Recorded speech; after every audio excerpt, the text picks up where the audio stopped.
The Tennessee Titans need to let Derrick Henry walk.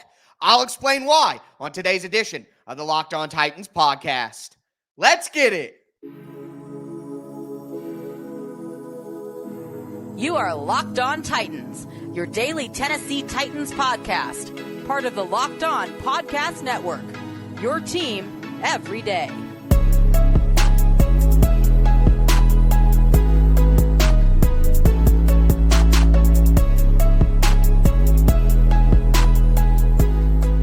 Welcome to the Locked On Titans podcast. I am your host, Tyler Rowland, Titans fans. Today's edition of the Locked On Titans podcast is brought to you by FanDuel. Make every moment more. Right now, new customers get $150 in bonus bets with any winning $5 bet. That's $150 if your bet wins. Visit FanDuel.com/LockedOn to get started. A lot to discuss on today's show. It is day 2 of off-season roadmap week. We're going over in-house free agent decisions. Who should the Titans keep? Who should they let walk? We got to talk about the big names, talk about some defensive starters, and then talk about the depth as well. Again, day 2 of all-season roadmap week. Yesterday, we gave out grades for the coaching staff. Tomorrow, we're diving into the salary cap space the Titans will have and who they should cut for more. Thursday will be a mock free agency. Friday will be a 7-round mock draft. Make sure that you don't miss a single day.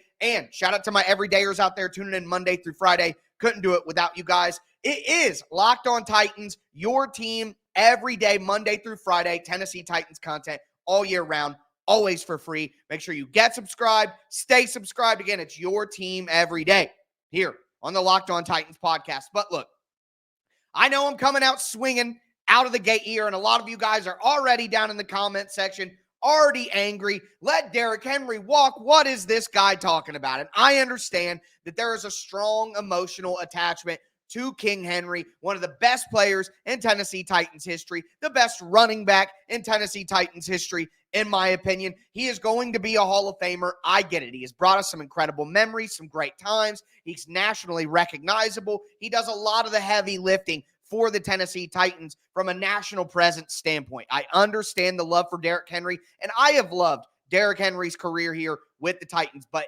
all good things must come to an end. And it is time to say goodbye to Derrick Henry for a multitude of reasons. Number one, from the Titans side, I know that everybody has spoke nicely. Rand Carthon didn't say, we're not bringing Derrick Henry back. Brian Callahan didn't say, we're not bringing Derrick Henry back. I know, Peyton Manning's out there at the Super Bowl saying, oh, Brian Callahan would love to have a great back like Derrick Henry. Of course, everyone is being respectful in the public. You're not going to come out and say and alienate your entire fan base by saying, no, we don't want Derrick Henry back. But the reality is the Titans need to move on. Number one, Derrick Henry's probably going to get about $5-6 million from somebody. The Titans don't need to be a team that pays a running back that much money. Tyjae Spears has the ability to be your lead running back. And look, the conversation isn't who's replacing Derrick Henry. I don't want Tyjae Spears to get treated like Derrick Henry. I want the Titans to do the smart thing like a ton of the other teams around the NFL and go with the running back by committee approach. Tyjae Spears will be your lead running back in that committee, but it doesn't mean that he's a bell cow running back in the way that Derrick Henry is. That sort of running back role is going by the wayside in the NFL. And here's another reality of it. The Titans need a more versatile running back in the backfield. So cheaper, yes. Back up to Tyjae Spears, yes. But overall, they need somebody who isn't such a one-sided player. At the end, guys, I just went through almost all of the Titans' offensive snaps, breaking down the film stuff. And thank you for the outpouring of support for the film channel at Tic Tac Titans. Link to subscribe to that is down below. But the reality is Derrick Henry is just not potent enough in the passing game. Yeah, they can dump off these screens to him, but running angle routes out of the backfield, being able to get out into the flat, catch the ball quick and make a move and make somebody miss, it's just not his skill set. And when you have somebody who's limited in the passing game in that way, it just limits what you can do on offense. You're telegraphing your plays. You're making it easier on the defense by not having a more versatile piece in the backfield. So part of that is I want Tyjae Spears to play more. And when the chips were down, the Titans went to Tyjae Spears more often than Derrick Henry. You look at the snap counts. I mean, it's obvious and it's right there in front of you because Tyjae Spears represents a more open playbook and a more diverse set of plays that you can call against any defense. I want someone who can mirror that as well. Now, it doesn't necessarily have to be, a smaller, shiftier scat back. It can be somebody with a little bit more power, but someone who has a little bit more versatility in their game. I look at a guy like Joe Mixon. Now, I'm not saying I want Joe Mixon on the Titans, but to use that as an example in a Brian Callahan offense, Joe Mixon can run the ball in between the tackles, got the speed to run on the outside, and he's good at catching the ball out of the backfield. He is a versatile running back. The Titans need somebody more in the vein of that way than a hammer like Derrick Henry. So I think Derrick Henry is going to get a little bit more money than the Titans should be paying. I think that Derrick Henry is a little bit more one-dimensional than the running backs the Titans should be looking at going forward. And I want to elevate Tyjae Spears and give him a bigger role. So for me, it's money, it's role. I know, again, there's an emotional connection there. I get it. And on the other side of this, I'm just talking about the Titans' reasons. Derrick Henry has said publicly he's worried about winning Super Bowls. And at the end of the day, I do not think the Titans are a Super Bowl contender in 2024. So it doesn't make any sense from Derrick Henry's perspective to want to come back to the Titans either as they kind of try to get this thing back on track. So if I'm Derrick Henry, I'm going somewhere with a better offensive line that I can count on right away, a more established offensive line, I should say. Going somewhere where they have higher chances of actually reaching a Super Bowl. I'm thinking a place like Dallas could make sense for the Titan, for Derrick Henry. A place like the Baltimore Ravens, as sad as it is to say that, could make some sense for a guy like Derrick Henry. I think that there are better places out there for Derrick Henry that represent a better shot at a Super Bowl that can maybe utilize his skills a little bit better. At the end of the day, Derrick Henry is still a good player, but make no mistake about it. Derrick Henry is not who he was when he went for 2,000 yards. It's all over the film. And don't forget that the Titans went 12-5 and got the number one seed in the AFC when Derrick Henry was out for half a season, and they ran for just as many yards without Derrick Henry as they did with him. Running back is a replaceable position. You don't need to invest that kind of money, and you need a more versatile piece in your offense to go with Tyjae Spears. So I know a lot of you guys are going to hate it. Let me know down below how you feel. Would you keep Derrick Henry? Would you let him go? I know how most of you are going to feel, but I'm going to say what I really believe, and I'm going to say my true opinion no matter what. That's how I choose to make my content, to tell you guys how I really feel about it. And if I'm the Titans, I'm letting Derrick Henry go elsewhere and moving on to a new era of Tennessee Titans football. Now, I did want to quickly mention Ryan Tannehill in here because he kind of deserves to be in this opening segment. For me, it's clear-cut and easy. The Titans shouldn't want Ryan Tannehill back. Ryan Tannehill shouldn't want to be back. Tannehill is not coming back here. He's going to go to another team where he might have the opportunity to actually start.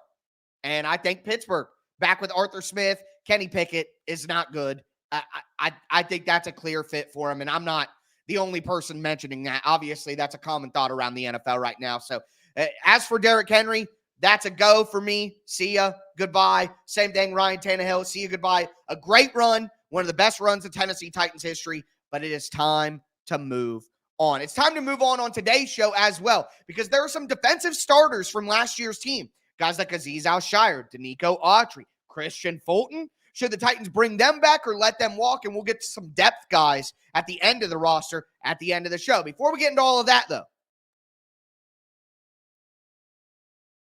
do want to let you guys know that today's episode is brought to you by DoorDash.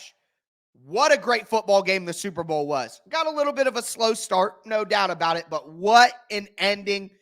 As usual, the commercials stole the show, though, in my book. Some really good commercials. And DoorDash specifically went all out for game day and DoorDash stuff from all the ads to one lucky winner. Yes, that includes cars, snacks, even tax software. Somehow, DoorDash pulled it off. I'm a little bummed that I didn't win, but hey, got to hand it to them. It was one heck of a delivery. DoorDash is the all-in-one app for your everyday needs, from restaurants to groceries to flowers to gifts. The next time that you're running low on dinner ideas, pet supplies, or just time, you can get so much more done than you realize with DoorDash, and you can get it delivered. didn't have a chance to hit the grocery store last weekend after all that big game commotion, or maybe your bar cart has been mysteriously cleared out after the game. Stock back up for the week ahead with delivery from DoorDash. Whatever watch party or anything party you got coming up, again, get it delivered with DoorDash. Get dinner for tonight, groceries for the week, or a consolation prize for your sad friends in San Francisco. It's all on DoorDash. DoorDash, your door to more. Head to the DoorDash app and get everything you need delivered.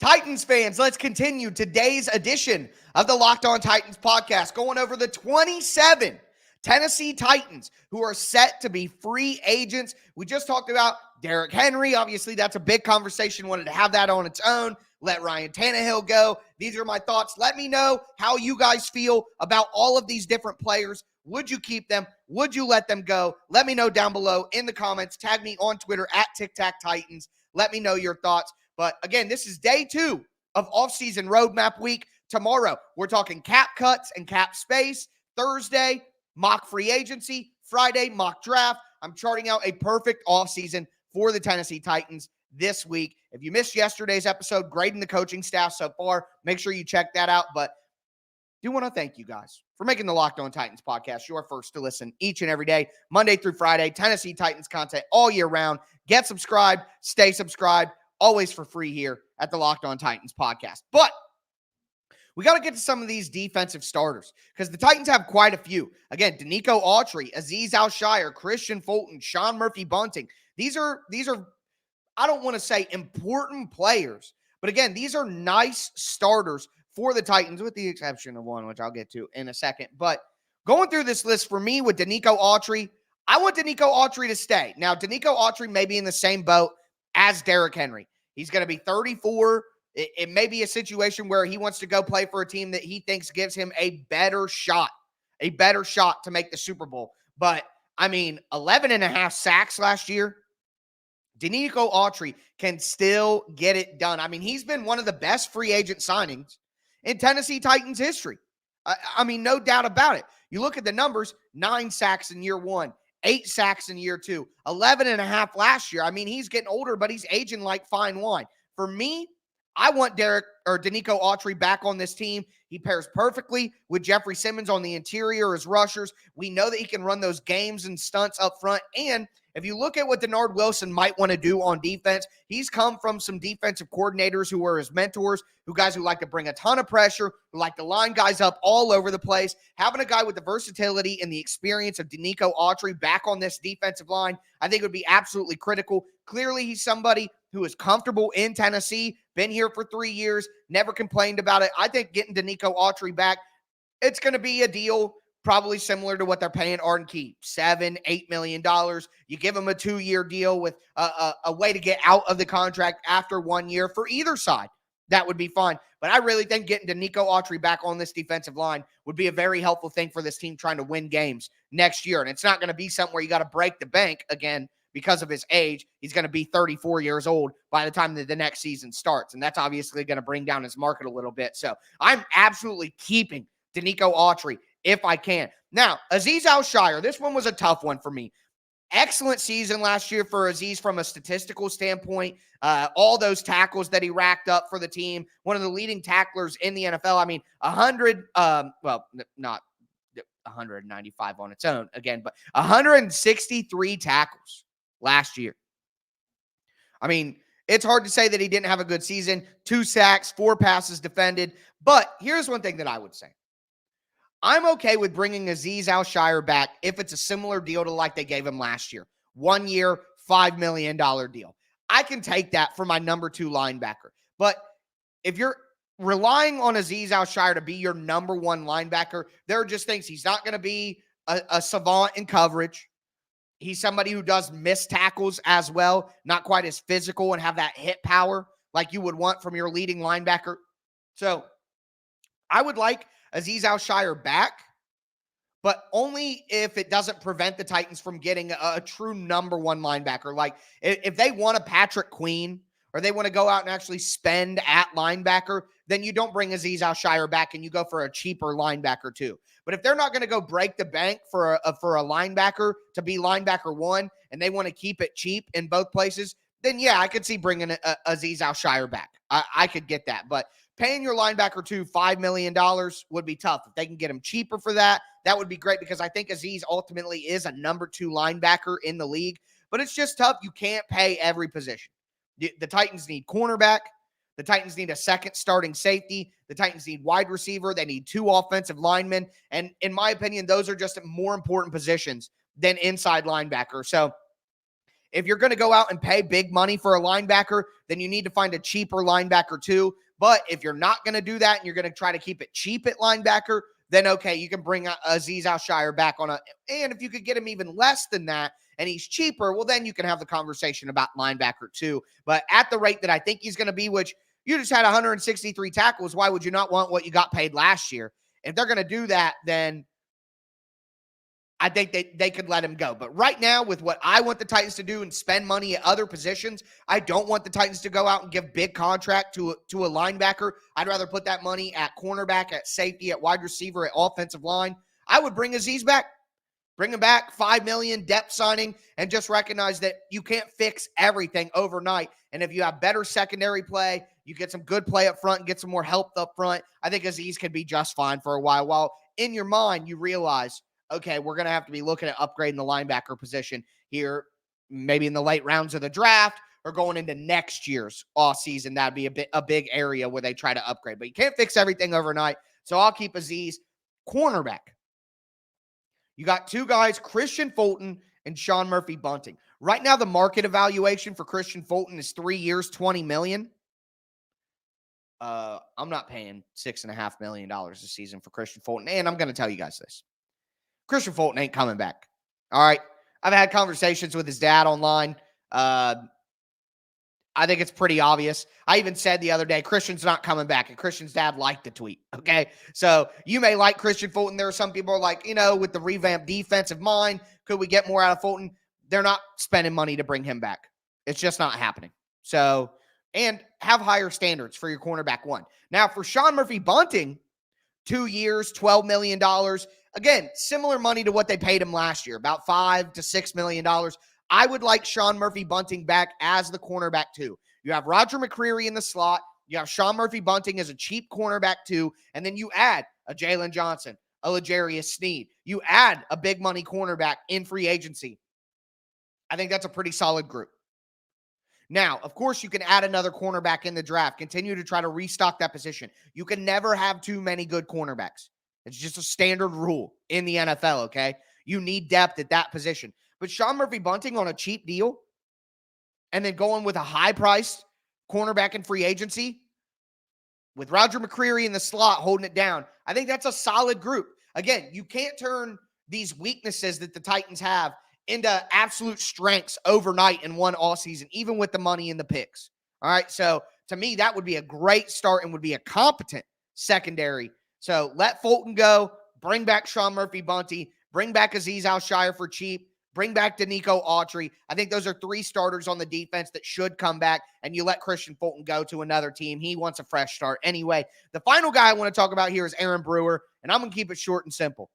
No more Aaron Brewer, no more $2 stakes. It's time to move on. You can't have the smallest starting offensive lineman in the NFL for a 3rd season in a row. You just can't do it. Move on, find a bigger, better center in free agency or the draft. There are plenty of options available on the interior offensive line this season. But now we need to get into more of the depth guys. And I think guys like Chris Moore or NWI, who would you want between those two? Think about Chris Hubbard on the offensive line. Should he come back? We're going to talk about all that in just a moment.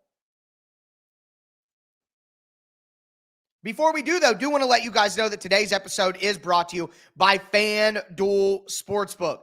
Look, guys, get buckets with your first bet on FanDuel, America's #1 sportsbook, because right now, new customers get $150 in bonus bets with any winning $5 bet. That's $150 if your bet wins. You could do quick bets. You could do live same-game parlays. Of course, they have money line, spread, player prop, over, under, all that stuff. And football season may be over, but the NBA is heating up. We know after the All-Star break, things really start to get exciting in the NBA season. Baseball will be here before you know it. You got the NHL as well. March Madness right around the corner. There's so much to do on FanDuel. Make sure that you visit FanDuel.com/lockedon and shoot your shot. FanDuel, official sportsbook partner of the NBA.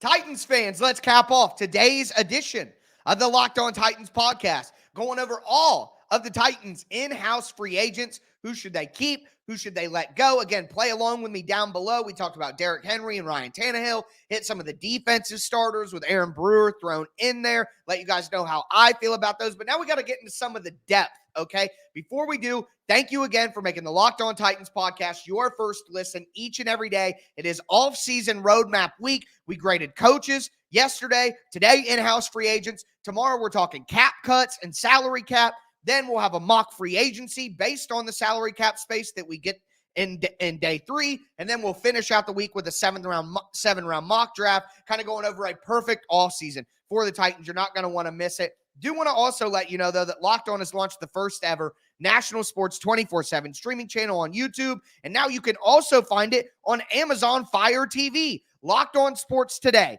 It's here for you 24/7, covering the top sports stories of the day with local experts from Locked On, plus our national shows covering every league. Find Locked On Sports Today channel now on Amazon Fire TV. That's right, mama. I'm going to TV. But with that being said, let's get into these depth guys, okay? So I wanted to kind of pair it up by position. We'll go offense, defense, special teams. For me, you look at the wide receiver position, Chris Moore or NWI. This is easy for me. I'd rather bring back Chris Moore. Either way, I think they need to be your number 5 wide receiver, maybe your number 4 wide receiver at best. And who do I want to be that guy? The better wide receiver. And it's Chris Moore.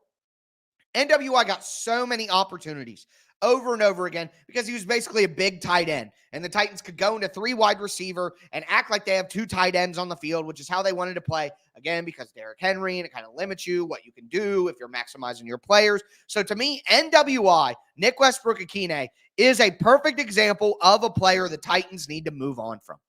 Same thing with Aaron Brewer. These are Mike Vrabel, teacher's pet guys. They got way too many opportunities that didn't prove themselves.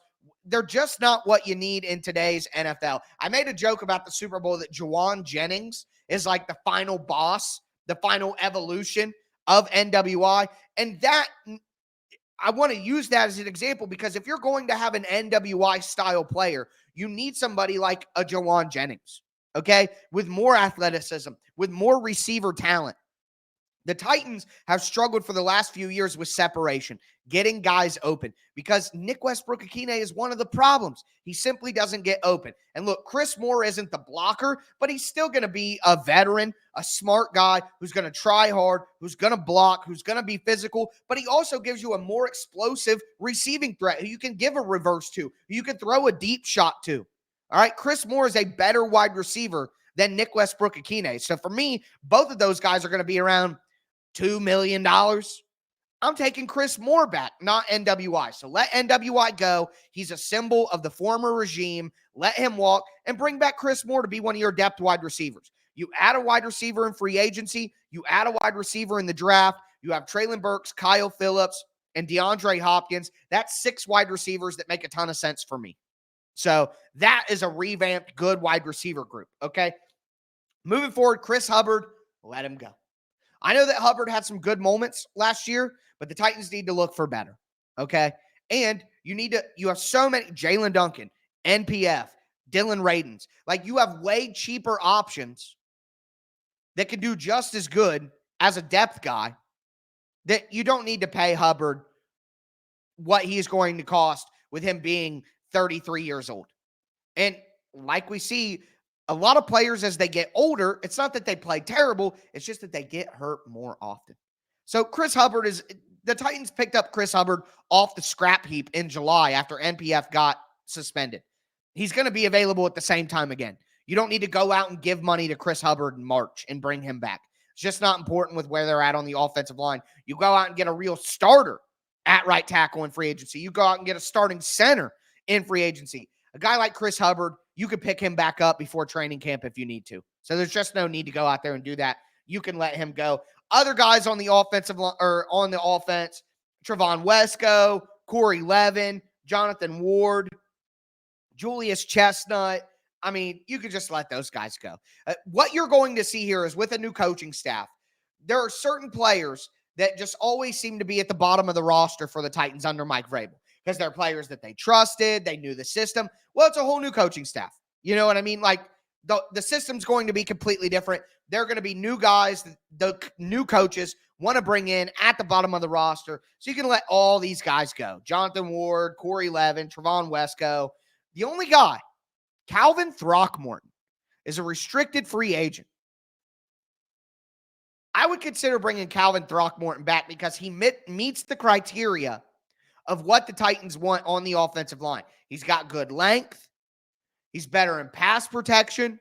So I think Calvin Throckmorton, as a restricted free agent, I don't think he gets any offers out there or anything like that. But bringing him back for the minimum, I think out of all of these depth players, these end of the roster guys, anybody who I would be interested in keeping around, Calvin Throckmorton as a guy to compete in training camp for one of those interior offensive line positions, I think that could be interesting.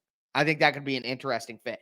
On the defensive side of the ball, two depth guys who are going to be really cheap, who I'd like to see the Titans keep, Jack Gibbens and Kayvon Wallace.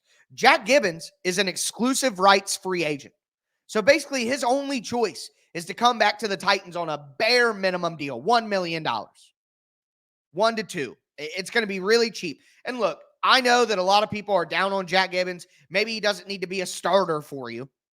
But Jack Gibbens as your third linebacker, your fourth linebacker, a depth guy to play on special teams, who has clearly shown he is a smart player with the nickname Dr. Gibby, and he learned the defense so well. He knows his assignment. He may not be the greatest athlete, but for all of you guys out there who loved Will Compton, Jack Gibbens is a better Will Compton.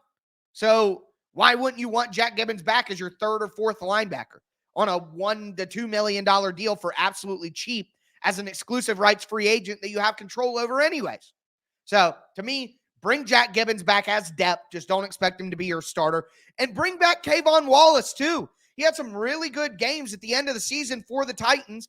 And I think he's somebody who could work well with Denard Wilson. So I'm bringing Kayvon Wallace back. I'm bringing Jack Gibbens back. We're talking about bottom of the barrel pay, end of the depth chart guys. I think those are two good guys that you could bring back and see what they can give you. They give you good depth. Also on defense, though, Travis Gibson, Terrell Edmonds, Joe Jones, Marlon Davidson, Ross Blacklock, Jaleel Johnson, Kyle Pecco, TK McClellan. Bye. Just let's get a whole new group of defensive linemen in here with a new D-line coach, with a new defensive coordinator. Again, a lot of these end of the depth chart guys, end of the 53-man roster guys, practice squad level guys, just let them go and find new ones. New ones that the new coaches want. Rand Carthon said that they had to throw out the scouting board when they fired Mike Vrabel and totally redo it for what Brian Callahan wants. Well, I feel the same way about the bottom of the roster. The last two names, Nick Folk, kicker, and Morgan Cox, long snapper. Bring them both back. Now, I want the Titans to bring in a young kicker to compete with Nick Folk, but Morgan Cox, if he wants to keep playing and he doesn't want to retire, they keep bringing him back because he's been a great long snapper, and you never have to worry about him. And then on the flip side, with Nick Folk, yeah, I want a younger kicker to build around, but at the end of the day, Nick Folk did a fine job last year. I mean, he didn't kill the Titans. So Craig Ackerman's more to blame for those missed extra points because it screwed up the holding situation, in my opinion. So either way, for me, I'll bring Nick Folk back. Definitely bring in Morgan Cox back. And then, of course, you want to get a young kicker in here to give it, Nick Folk somebody to compete with. But I don't see why you wouldn't want to bring him back and at least let him go into the training camp and see if he's still got it. He's still got the leg by the end of it. But again, let me know down below who you want to keep, who you want to let go tomorrow. Day 3 of offseason roadmap. We're breaking down salary cap space and doing some cap cuts. But that's going to do it for me today, folks. As always, I am your host, Tyler Rowland, and this was Locked On Titans.